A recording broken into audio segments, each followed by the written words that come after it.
Welcome to Let's Rewatch It Again. I'm Jordan, and if you missed last week's episode, it's the end of the world, ... What are you doing here? But also, you can click this card to go back to it. You can also look for it in the show notes or the description below, because you need to listen to the first part before you enter into the world where we are right now. Literally, you need to go back and listen to it. If you already have, great. Thank you for doing that. Now, we are in As We Know It, which is the second half of that phrase, the title of the REM song, It's the End of the World, As We Know It. We've got Meredith with her hand inside of a guy because he has a bomb in his chest. Unexploded live ammunition from a bazooka because he was a World War II reenactment guy. There's a reason why they only reenact Civil Wars or World War I. Did they do that? I don't know. You shouldn't do World War II. There's too many scary things, all right? You don't need Agent Orange in your backyard, right? That is all happening in Dr. Burke's OR. So Dr. Burke, Meredith, with the guy with the bomb. Bailey is trying not to have her baby, and Addison is trying to make her have this baby. And meanwhile, Bailey's husband was in a car accident on his way to the hospital for them to have the baby, and he's in Derek's OR. So Derek has Dr. Bailey's husband open on the table. Open brain. The first part of this giant Super Bowl episode is all drums and speed and action. The second part is a little softer, a little slower, a little more. Our episode begins, of course, with a voiceover from Meredith. Now, this is almost the exact same voiceover as part one, but instead it's lengthened out. It's a little slower with its pace. And with each pulse of a heartbeat, we slow blink of black to cut from each moment that we're reintroducing into the story. Bailey in labor, Derek in surgery with Bailey's husband on the table. Addison is in deep distress. Her husband is next to a bomb. Well, close enough, the next room. And she's trying to get Bailey to have this baby before something terrible happens to either one of them. Alex and Izzie are in the supply room, enough said, and Meredith with her hand inside the guy touching the bomb. Alex and Izzie return to the action and find George watching the chief in his office. Y'all, the three of them, our three interns, have no idea that Meredith is the one with her hand inside the bomb. That just happened. But we think the chief knows because he looks in deep distress. Meanwhile, Burke goes into Derek's OR and leans back against one of the countertops and is like, "So, how's it going?" He's like, "You're an idiot for staying here." And Derek is like, "Well, the thing is, according to the textbooks, I can do this and this and this, and he'll die. Or I can do nothing, and he'll die. So I'm going to try to not kill him. I don't want to be the guy that kills Bailey's husband." And Dr. Burke is like, "I don't want to be the guy that kills all of us."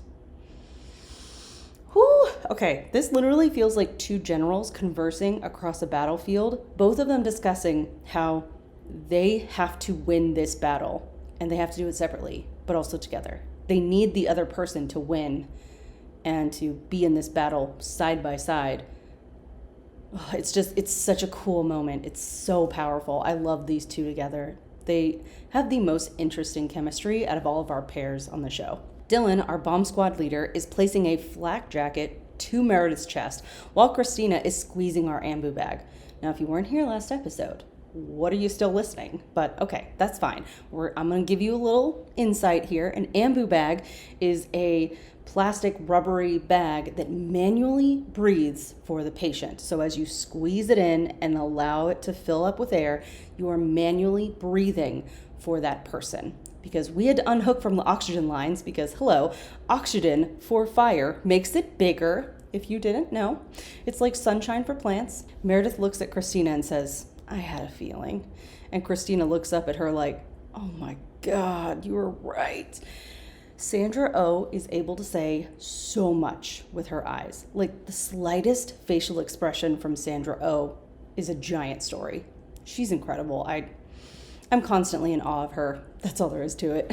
Now, the thing about film work and camera angles and why I love it so much is that it's not just about the lines that are spoken by the characters or how they're spoken, but it's how the camera cuts from one person to another and how close they get, the angle, and that puts a certain emphasis on each part of the line itself. And Man, I mean, just the distance and the movement can change the way the viewer experiences that moment, those words on the screen. And I think Grey's Anatomy is one of the best shows on TV that does this. At least it was. I don't know if it still is. I'll be totally honest. I stopped watching after like season 12 or 13. In my opinion, the show just takes a huge nosedive after season 8, and that's all I have to say about that. Our camera continues to cut back and forth from Cristina to Meredith, looking over Cristina's shoulder at Meredith as if we are standing with Cristina. This makes us feel like we're in the room with them, whether we like it or not. In the hallway, Burke is standing in this empty blue and white space, and the drum beats lead us into his decision as he starts moving. He approaches Cristina quickly and practically begs her to leave the room. She tries to argue, and he's like, Cristina, I cannot do this with you in here. I cannot think. Meredith assures Cristina that it's okay. I'll be fine. God, it feels like she's saying, I don't want you to die. I know I'm going to. Cristina leans in close to Burke and says, you know in disaster situations, how there's one guy that saves everybody, and then there's the other guy that lives? Be the other guy. God. And the way that she's looking up at them with her huge eyes just like full of like liquid, it's so good. It's so powerful. The camera actually zooms in through Cristina and Burke to witness Meredith watching them with tears in her eyes, and she has to look away because she's alone here. Derek is married, and she's alone with her hand touching live, unexploded ammunition. We also have this really cool moment with our score where we have a guitar going backwards. It's extremely unsettling. I feel it. I don't know if y'all do. Whew. Meredith's eyes are full of tears as she asks Dylan, you have a plan, right? A way to get me out of this? The look on his face is very much like, not really. In the intern's locker room, George, Alex, and Izzie are all sitting on the floor like little kids. And Izzie starts to panic about how Meredith is dying. And then all of a sudden, she just starts laughing. It's a very inappropriate response, but apparently that's what happens to her in times of extreme stress. She just can't stop laughing. It's very odd, but okay, Izzie, whatever. Alex asks if they should call Meredith's family, and George says they are Meredith's family. Izzie has to leave the room because she can't stop laughing, and Alex follows her. The camera stays on George as he is looking very small and lost, and he just repeats, we're Meredith's family. Cristina has decided to join in on Derek's surgery. Since she can't be in the other room, she's going to be as close to the action as possible. Cristina asks about Tucker, and Derek goes, he's hanging in there. And then he asks about Hannah, and Christina's like, who? The girl with the bomb. And Cristina lies with just a bit of omission and says, oh, she's hanging in there too. God, Derek has no idea. Addison tells Chief to calm down because he is pacing like an angry tiger and just yelling. So he starts ranting and raving about everything that is happening. Just in case you missed the last hour, now we're back into it. And he says, my favorite resident is in labor and you're telling me she refuses to push. You're telling me to calm down? Really? And then George pops up and goes, Dr. Bailey's scared, sir. And it's just the sweetest, softest voice from him. He looks so lost and young and like a kid who is watching all of the adults crumble around him. Okay, so Bailey's contractions are 40 seconds apart. That is unbelievably close. Like, she should be pushing. I can only imagine the trauma that's actually happening to her body by not pushing. I can't imagine how Bailey is powerful. She is literally holding this baby in. And here's the thing we keep forgetting. Addison is worried about Bailey, but she's also Derek's wife. She is just as terrified as Bailey is, but she's trying to focus only on Bailey's needs and not her own fear. Another charge nurse gives Richard a blueprint. Now, I only know it's definitely a blueprint because I grew up with home builders, and so I know that that long rolled up piece of paper with blue lines is definitely a blueprint. But we just instantly cut back to the supply room where Izzie is huddled in the dark. Alex comes in and she starts kissing him and he's like, okay, take it down a notch. Very good, Alex. And she says, I was jealous. I was jealous of Meredith and the surgery and now... And then he finally leans in and just tenderly kisses her and we leave them to it. Our camera is above the room in the OR looking down at an angle. A beautiful establishing shot of Meredith, Dr. Burke, and Dylan, our bomb squad leader. And Meredith asked, is this the strangest thing that's happened in your OR? And Burke is like, I would have to say yes, it is. Good, because I'm very competitive. And then Dr. Burke gives her a huge compliment. He says, all good surgeons are. It's such like an indirect compliment, but of course that's how Burke would say it. I love it. George reports to Bailey that everyone is worried about her and calling Mercy West to get her in OR. And Bailey insists that all she needs is a drive home. She is not having this baby today. And George gets upset with her. He's like, you could lose the baby. You know this. And she says, can you give me a ride home? Dr. Bailey, get out. Oh. George slams the door behind him. And a transition shot quickly looks at a computer screen with the schematics of the ammunition inside Mr. Carlson and then pans up to the chief looking over the blueprints. Brilliant. So much is happening in such a small amount of time on this show. It's so good. Over Weber's shoulder, Dr. Weber is the chief, by the way, we hear Mrs. Carlson ask if there's any news. Oh, this poor woman. She piles on the panic by reminding us and the chief that Meredith has her finger on the tear in Mr. Carlson's heart and that he's losing blood with every second. Chief hesitates, but he's honest with her. Bomb or no bomb, this man could die if they don't operate soon. That's the reality of this situation. And Mrs. Carlson is like, okay, I'll just wait over here. Like, oh my God, I can't imagine being her. Like, and then Chief gets real mad. He's like, will somebody give me an update? And coincidentally, here's Dylan with an update. Now, this is a little bit of a cheat, but sometimes on TV, you got to save time by cheating just a little bit. Dylan reports that his team is in place and Dr. Burke is ready. The patient is stable. I can have the bomb out in under 10 minutes if I don't get interrupted again. I love that Dylan is the most impatient person on the planet. How is he this impatient, like naturally, and also a bomb squad leader? What?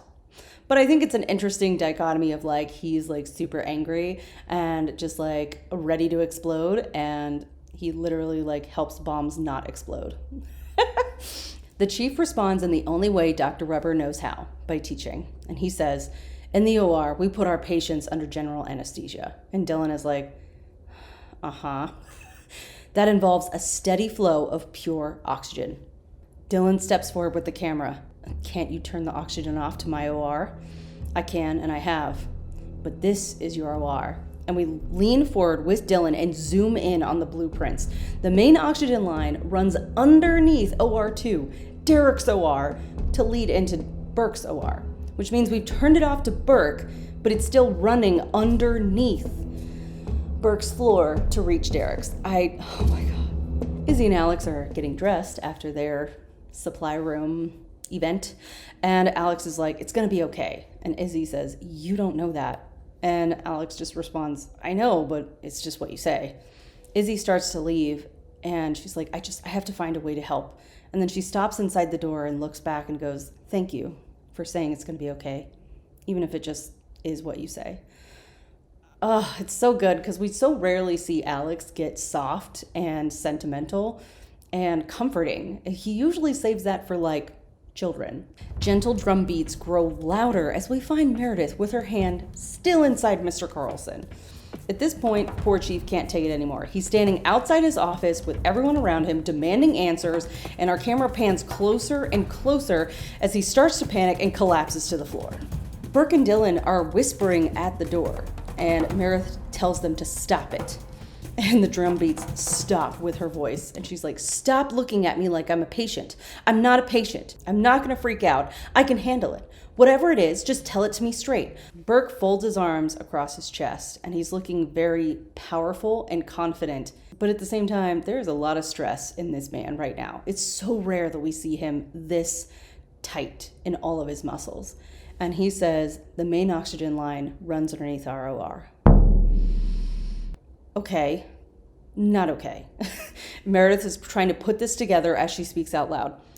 I need you to tell me what that means, because I think what you're saying is that the whole hospital could blow up, but I tend to see things a little glass half empty right now. And then Dylan gets in close and says, all it means is we have to move. He sounds very much like Sam and Dean Winchester right here, like low, grovelly voice. Saving people, hunting things. The family business. And Meredith is like, wait, I can't move my fingers because the bomb could go off. And now you want to move the entire gurney? So what's great about this is that Shonda really wanted the intense moment of a bomb going down the hallway as we are talking about boys and romance and trivial but also important things while something very, very serious is going on. And how we fix the problem of like why we can't move is by having Meredith say why we can't move. It's kind of brilliant. And Dylan says it's their safest option. And Burke asks her, "You handling this, Grey?" "I'm handling this." A chart brings us into a hospital room where Chief is now in a gown in the bed. We look over the chart to see just the top half of his face, and we learn that his EKG is normal, which means it was not a heart attack. That's really good, but we don't have the blood work back yet.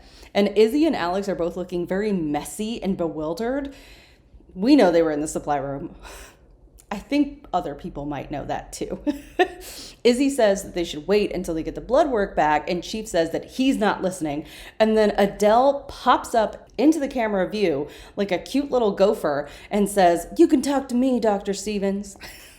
God, I love Adele. Izzie and Alex look panicked, and Izzie makes this face like, okay, so your husband should really wait until, and then Chief goes, "Both of you, out." Adele tucks Chief back into bed as he says, "Adele, there's a bomb." "I heard." She's not having it, Chief. You're gonna do what she says. That's all there is to it. Honestly, what can he really do at this point anyways? Yell at people some more? I mean, everybody has been evacuated out of the area. Dylan and Burke are handling the situation. Unfortunately, Derek is not going to move from where he is, so we find Addison huddled on a gurney outside Bailey's room, looking so exhausted. And George asks what to do, and Addison yells at him to stop asking. Her entire body like lurches forward with her voice. And we keep forgetting her husband is Derek. We are so focused on the fact that Meredith and Derek are in love but not together that we forget that this poor woman is experiencing this very much like Meredith is, just without her hand inside the bomb. Although I'm sure she feels that way. She feels like she has her hand on that same bomb. It's just inside of her own heart. Addison says that there's not a lot I can say to comfort Bailey right now because there's not a lot anyone can say to comfort me right now. I'm doing my best. Dr. Bailey is doing her best. You need to do better because I don't know, Dr. O'Malley. I don't know. None of the adults know what to do. George goes to the stairwell and sits on the floor like a lost child. And then he hears crying below. It's Hannah, our paramedic, who ran. He looks down at her from above, and we get the coolest camera angle looking down the stairwell at how the stairs like crisscross with their flights, and we can just see her through a small triangle looking up at George. Oh my gosh. He goes down and says, "You're bleeding." And she's like, "Yeah, I was running and I fell." And, oh. And that's when he says, "You're Hannah." And she's like, "Yeah." Our transition is a up close and personal image of the wheels of the gurney slowly moving down the hallway. Meredith is walking slowly, one foot in front of the other, kind of sideways, and the entire hallway is empty. The nurse's station is empty. It's almost eerie. We are the only people on the planet. And Dylan is whispering about how it's going to work once everyone is in place. For some reason, this is not very comforting to me. I think it's supposed to be, but the whispering is actually making me more nervous. And if it's supposed to, it's working. Cristina sees movement out in the hall and rips off her scrub cap to leave the OR. She's, like I said, she is not missing out on the action. Cristina pops out and goes, "What are you doing?" And Dylan is like, stop right there. And Meredith is like, "We're moving away from the oxygen line, in case we blow up." I just feel like Meredith has completely given up. Like, her shoulders are slack. She's just holding her hand frozen and literally putting one foot in front of the other. Dylan is so pissed that Cristina has come back because he doesn't like Meredith and he definitely doesn't like Cristina. Okay. I don't know why I find this so funny. And he says, "I thought Dr. Burke told you to leave." And then Christina's like, "Well, where is he?" "He's prepping the OR." "Then he'll never know, will he?" God, Cristina. Now we get much bouncier music through this portion, which is really interesting. It's almost kind of like, let's make this moment light. What can we do to lighten our spirits? Kind of like take the little out of that soda bottle. Dylan tells her to stay off to the side, and they start moving again. Meredith's like, tell me something. I have my hand on a bomb. I'm freaking out. And most of all, I really have to pee. Tell me something. Anything. Camera focuses in on Cristina's face as the IV bag moves past, all blurred. And it's like the coolest thing ever. We are Meredith moving along with the gurney, watching Cristina, trying not to focus on everything around us. And Cristina goes, he told me he loved me. Last night, he thought I was asleep, and I heard him say it. Burke loves you. Yeah, see, everybody has problems. Are you gonna say it back? Of course not. He said it to sleeping me. Reciprocity is not required. The camera again gives us a view of the wheels with a metal strip crossing the linoleum floor, and it's just a foot in front of our gurney. Danger awaits. And then Cristina says, besides, he might blow up. And Meredith's like, excellent point. These two, they just get each other on a level that no one else understands. The wheels bounce against the metal strip and the music stops as everyone freezes. Our focus changes, lifting the camera at an angle looking down at Cristina, standing a few feet away from the gurney as we wait for something to happen. Nothing. Okay. And Dylan says, all right, everybody, let's just keep placing one foot in front of the other, nice and slow. Meredith, we're almost there. Okay. The gurney bumps over the metal strip and still nothing happens. And Cristina whispers, you just had to say you were going to die today. The gurney passes in front of the camera like a slow-moving train as Meredith whispers back, I told you. We fade to black and return with George mending the cut on Hannah's hand. He tells her that it's not too deep, but she is going to need a few stitches. And then he asks her if there's someone she could call, family or a friend maybe. And she just shakes her head and says, that doctor? Dr. Grey? Meredith? Yeah, is she's still there. So she's still alive? She's alive, yeah. As they speak, the camera goes like from the side and then up close into each of their faces. And it's a very intimate moment between George and Hannah as he's basically holding her hand, comforting her while he's mending it. It's such a sweet moment. And then he says that Dr. Milton shouldn't have left Hannah. He's a coward. And she says, no, I'm a coward. I ran away.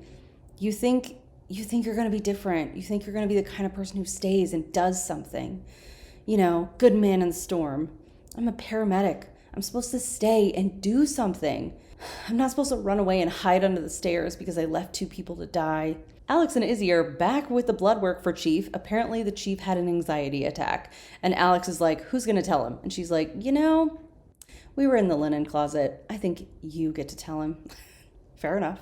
Also, Izzie is now wearing glasses with very sharp black frames.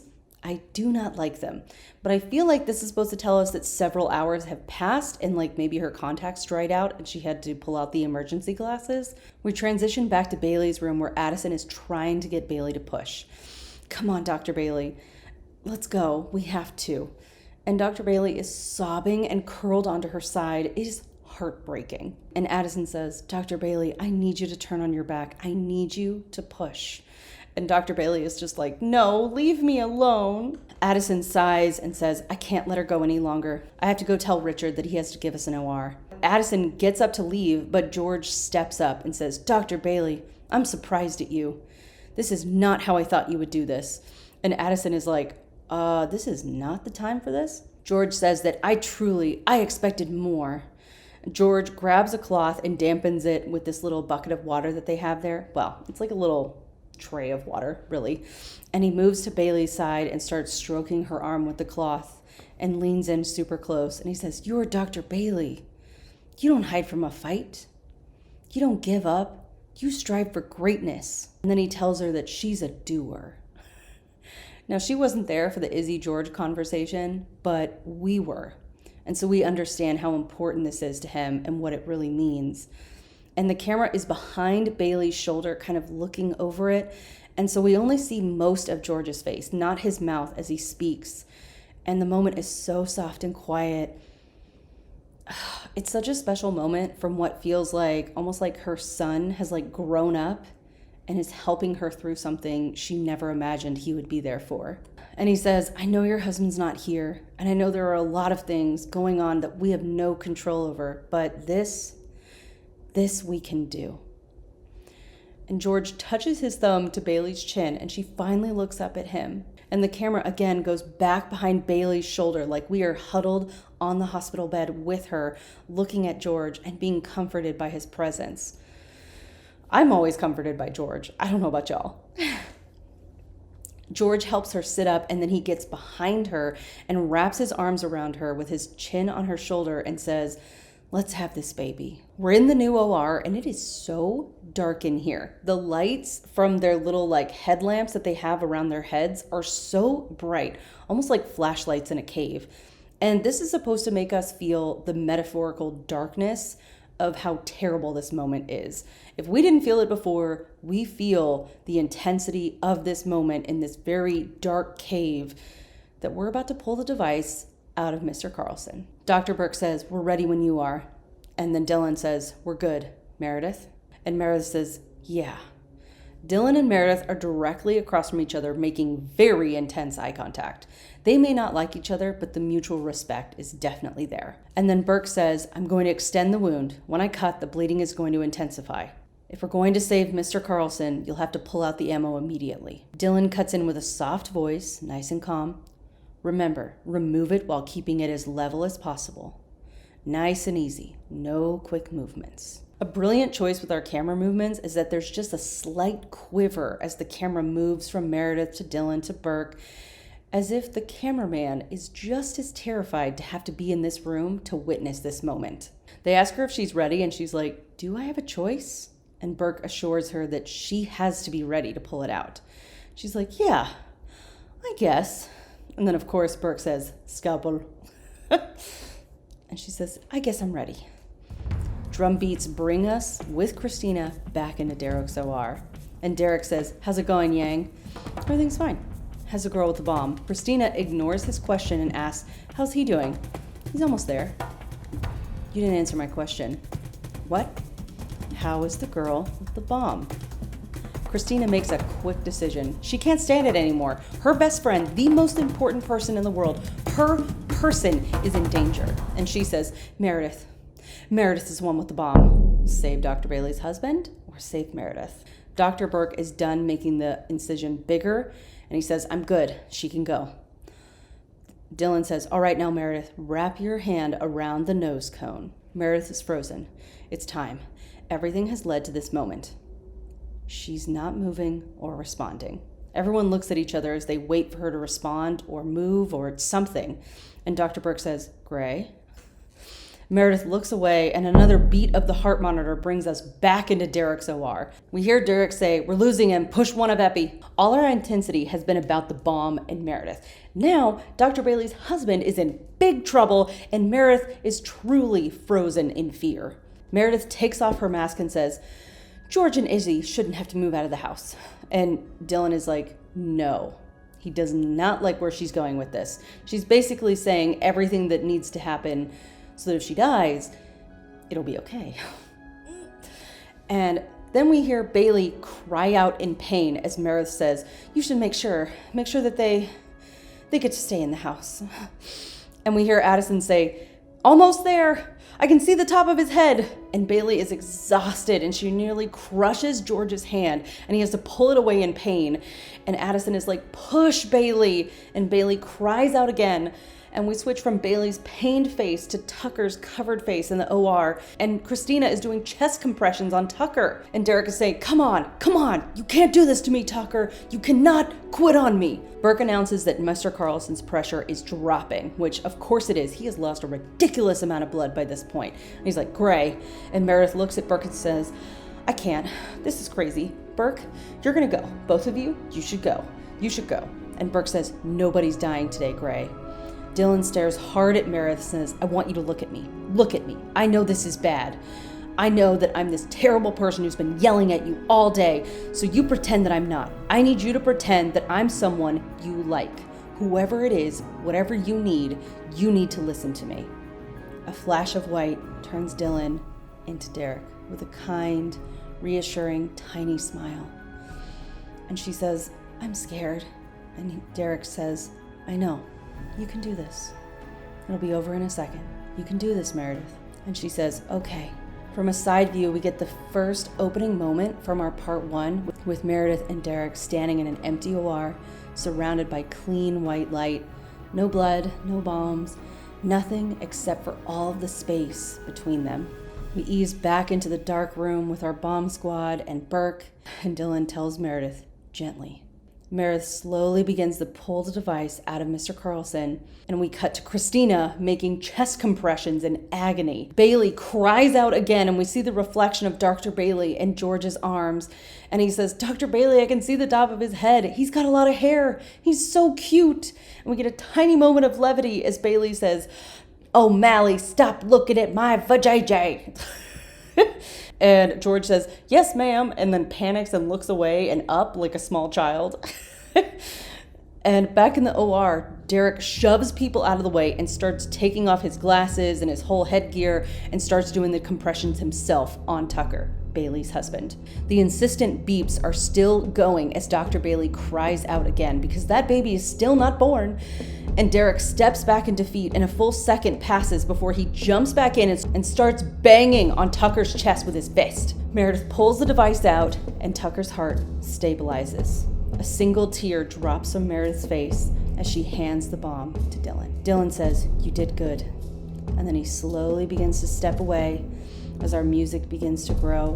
Burke and the others are going in to start the work as Meredith decides to follow Dylan, because of course she does. Just as she steps into the hall, the bomb explodes, blowing pink mist, paper, fire, and metal all over the room. Meredith is blasted backward, and the back of her head bounces on the floor. A sheet of paper with the corner on fire floats to the ground amidst the chaos, and a close-up of just a little bit of Meredith's forehead, unmoving, fades us to black. A low view of the camera slowly moving closer to the closed elevator doors bring us back down to earth while the chief asks, what is going on down there? Who's coming up? And then he hangs up the phone and says, okay, and turns the corner with Adele right behind him. And he says, all right, people, they're coming up. We still don't know who it is. During that commercial break, it was one of those things where you're hanging on to the belief that maybe Dylan survived. Did Meredith die? Did they both survive? Are they going to fall in love now? I don't understand why that was in people's minds. I never thought that for 1 second about her and Dylan, but okay, that's just me. A lot of people thought that. They really did. Our characters are all gathering around, Chief, Adele, Alex, Hannah, Izzie, along with many others to see who's going to come up. The elevator doors ping open with only Derek and Burke inside, both leaning back against the wall. 2 warriors returning from battle. They basically strut down the hallway, and God, what a moment. They address each other as they part. Derek, Preston, because we can finally use each other's first names. Mrs. Carlson comes up and says, Dr. Burke, is my husband, alive? Yes. And then she's like, is he going to stay alive? And Burke nods to Hannah, leaning against a counter on the far side of the room, looking very tiny, and says, thanks to that young lady over there, he is going to stay alive. We get a final moment of Hannah and Mrs. Carlson. Mrs. Carlson grabs Hannah in a tight hug and is crying on her shoulder. It's so sweet. And it's such a sweet thing because Hannah, yes, she did run away from the action, but her first instinct was to save the man. And if she hadn't done that initial press of her hand into his body, he would have died. He really would have. And we don't know what would have happened to that ammunition. Burke and the chief give each other a nod. I love it. Chief even winks at Burke. It's such a man-to-man move. And Derek is wandering around searching. And he's like, where is she? And Chief reprimands him and says, you had to be a cowboy. Because remember, he was told to evacuate. And he just refused to. And Derek is now pacing in panic and says, where is she? Adele watches with this knowing gaze as the chief says, she's right here. Derek. We see the tiniest reaction of disappointment on Derek's face as Addison rounds the corner and grabs him into a tight hug. Adele leans into the chief's ear and says, that is not the she he was asking for. Y'all, Adele does not miss a thing. An a cappella version of Kate Hevnick's, I'm going to put it right here. Unlike Me brings us into our next scene, reminiscent of George's fantasy dream from the beginning of part 1. He leans into the door of the locker room to see Cristina and Izzie gently undressing Meredith from her bloody scrubs and turning on the shower. Shonda Rhimes, our creator of the show, spoke about how she loved the foil of these two moments. One, of course, is a male fantasy of how men picture women would be in the shower. And the other is the reality of how women take care of one another, especially in times of great need. There's a beautiful image of Izzie and Cristina holding Meredith as they tilt her chin back to wet her hair under the stream of the shower. And we look down on the three of them as Meredith makes direct eye contact with the camera. And she just looks so gone. George leaves them to it, understanding that he is not needed here. Later, Cristina climbs into bed next to Burke and gazes at his sleeping face. And she asks him if he's awake. Burke, I love you too. Also, Bailey and Tucker are both good now.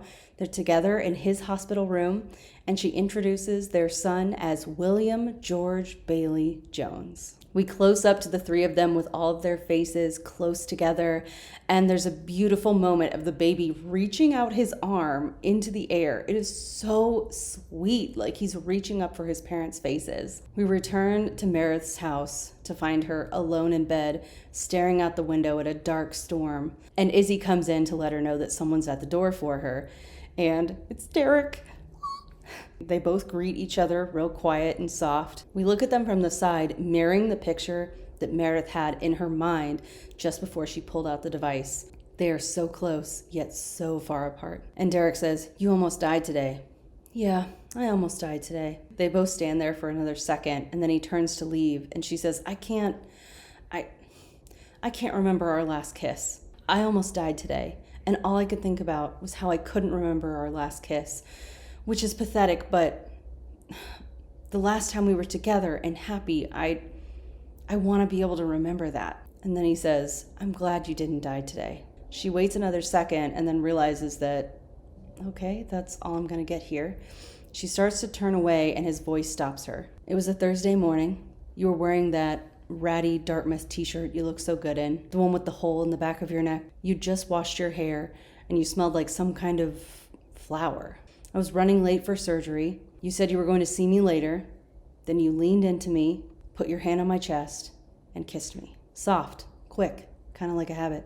You know, like we do it every day for the rest of our lives. You went back to reading the newspaper, and I went to work. That was the last time we kissed." The camera stays on his face the entire time he speaks. And in the commentary, Shonda mentioned that they have a rule of never cutting away from Dempsey. Keep the camera on Dempsey as long as possible.